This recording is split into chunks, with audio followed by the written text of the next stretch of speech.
उन्हीं की वजह से 2014 के चुनाव में फुल बहुमत से बीजेपी आई। फिर वहीं दूसरी ओर YSR कांग्रेस के लिए 2019 में रणनीति बनाई, जिससे जगन मोहन रेड्डी आंध्र प्रदेश के मुख्यमंत्री बने।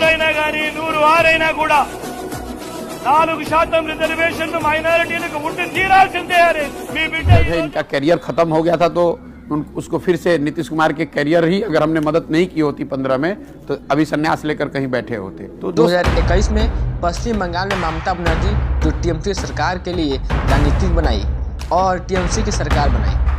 2017 के पंजाब विधानसभा चुनाव में इनकी योगदान से कांग्रेस ने चुनाव जीती। भारत की राजनीति में अपनी पकड़ बनाए रखने वाले, अपनी राजनीति से सत्ता पलटने वाले की चर्चा आज हम करने वाले हैं, जिन्होंने 2014 के लोकसभा चुनाव में बीजेपी के लिए राजनीतिक प्लान बनाए, जिनकी वजह से PM मोदी को चाय बेचने वाले के नाम से जाना गया। और वही नहीं, उन्हीं की वजह से 2014 के चुनाव में फुल बहुमत से बीजेपी आई और 2015 के चुनाव में नीतीश कुमार को बिहार के मुख्यमंत्री बनाने में भारी योगदान था, जिसमें इनके द्वारा दिया गया था बिहार में बहार है और नीतीश कुमार है। और यही नहीं, 2017 के पंजाब विधानसभा चुनाव में इनकी योगदान से कांग्रेस ने चुनाव जीती और कैप्टन अमरिंदर सिंह मुख्यमंत्री बने। 2021 में पश्चिम बंगाल में ममता बनर्जी जो TMC सरकार के लिए रणनीति बनाई और TMC की सरकार बनाई। फिर वहीं दूसरी ओर YSR कांग्रेस के लिए 2019 में रणनीति बनाई, जिससे जगन मोहन रेड्डी आंध्र प्रदेश के मुख्यमंत्री बने। 2019 के दिल्ली चुनाव में आम आदमी पार्टी को लाना जैसे इनकी चर्चाएं हैं, लेकिन इतने पार्टी को सपोर्ट करने के बावजूद भी ये पार्टी या बिहार के लिए कुछ नहीं कर पाई। बिहार के लोग अदर स्टेट में जाने के बाद उन्हें हीन भावना से देखा गया। ये सब देखकर उन्होंने बिहार में अपनी पार्टी बनाई। ये मात्र एक नायक, वो बिहार का एक नायक, और वह एक पार्टी है जन सुराग पार्टी, जिसका अध्यक्ष है प्रशांत किशोर। वो बिहार को लेकर एक नई सोच रखते हैं, बिहार को डेवलप करने की सोच रखते हैं, न कि वो सत्ता की लालच में है, जिनका उद्देश्य है बिहार में सत्ता परिवर्तन नहीं बल्कि सिस्टम परिवर्तन लाना, शिक्षा, स्वास्थ्य और रोजगार पर फोकस करना है। अब सवाल उठता है कि क्या बिहार की राजनीति में बड़ा बदलाव होने वाला है?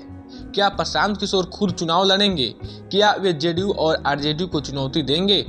और क्या वे बीजेपी के साथ मिल सकते हैं? और 2025 के चुनाव में उनका क्या रोल होगा? दोस्तों, आप लोगों से निवेदन है कि अगर आप लोग इस चैनल पे नए हैं तो चैनल को सब्सक्राइब, लाइक और शेयर करना ना भूलें। चलिए आगे बढ़ते हैं। आज हम बात करने वाले हैं प्रशांत किशोर के मिशन 2025 के बारे में, जो बिहार की राजनीति में बड़ा बदलाव ला सकता है। सबसे पहले बात करते हैं कि प्रशांत किशोर आखिर है तो है कौन। प्रशांत किशोर को भारत का सबसे बड़ा चुनावी रणनीतिकार माना जाता है। उन्होंने मोदी, नीतीश, ममता, जगन रेड्डी और अमरिंदर सिंह जैसे बड़े नेताओं को चुनाव जिताया है, लेकिन अब उन्होंने एक नई राह पकड़ ली है और वे बिहार की राजनीति में बदलाव लाने के लिए खुद काम कर रहे हैं। और उनका कहना है कि बिहार की राजनीति में सुधार की जरूरत है, न कि सिर्फ सत्ता परिवर्तन की। गरीब घर का लड़का अगर उसमें काबिलियत है तो जन सुराग। और उन्होंने कहा कि कोई भी पार्टी बिहार के असली मुद्दों पे काम नहीं कर रही है। अब सबसे बड़ा सवाल है कि क्या वे चुनाव खुद लड़ेंगे? तो हम आपसे बता दें कि दोस्तों, जी हाँ, वो चुनाव खुद लड़ेंगे, जिनकी पार्टी के नाम जन सुराग पार्टी है, जो बिहार के लोगों के द्वारा और स्टूडेंट के द्वारा उन्हें एक फुल सपोर्ट मिल रहा है, क्योंकि उन्होंने बिहार के स्टूडेंट के लिए BPSC प्रोटेस्ट को लेकर स्टूडेंट को सपोर्ट किया। अब बात करते हैं उनकी चुनावी रणनीति की कि आखिर उनकी चुनावी रणनीति है क्या। प्रशांत किशोर की चुनावी रणनीति के 5 अहम बिंदु हैं। पहला, ये बिहार के असली मुद्दों पर ध्यान दे रहे हैं, जैसे शिक्षा, बेरोजगारी, भ्रष्टाचार और स्वास्थ्य को लेकर जागरूकता फैलाना। सेकेंड, ये सोशल मीडिया का जबरदस्त इस्तेमाल कर रहे हैं, जैसे 2014 में मोदी लहर बनाई थी, वैसे ही PK डिजिटल प्रचार में भी माहिर है। थर्ड, नई सोच वाले नेताओं को लाना चाहते हैं, जिससे वे बिहार में नई युवा लीडरशिप तैयार कर सकें। चौथा, ये बिहार के बड़े नेताओं को टारगेट कर रहे हैं, जैसे BJP, RJD, JDU, LJP आदि। पांचवा, ये बिहार ग्राउंड लेवल नेटवर्क बना रहे हैं, जिससे उनका अपना मजबूती बनी रहे। अब सवाल उठता है कि क्या अगर प्रशांत किशोर चुनाव लड़ रहे हैं तो बिहार की राजनीति में क्या बदलाव होगा? ऐसा देखा जाए तो 3 संभावित बदलाव हो सकते हैं।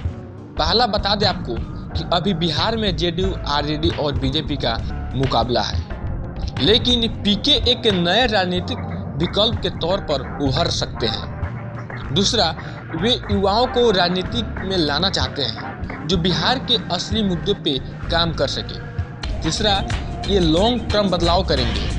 अगर पीके सफल होते हैं तो बिहार की राजनीतिक, प्रशासन और व्यवस्था में सुधार लाएंगे। अब आपको बता दें कि पीके किसी भी पार्टी से गठबंधन नहीं करने वाले हैं। पीके बिहार की राजनीति में इतिहास लिख सकते हैं। क्या वे 2025 के मुख्यमंत्री पद के उम्मीदवार बन सकते हैं? आपका क्या मानना है? कमेंट में अपनी राय जरूर दें। और अगर आपको ये वीडियो पसंद आया हो तो इस वीडियो को लाइक, शेयर करना ना भूलें और दोस्तों से सब्सक्राइब करवाना भी ना भूलें।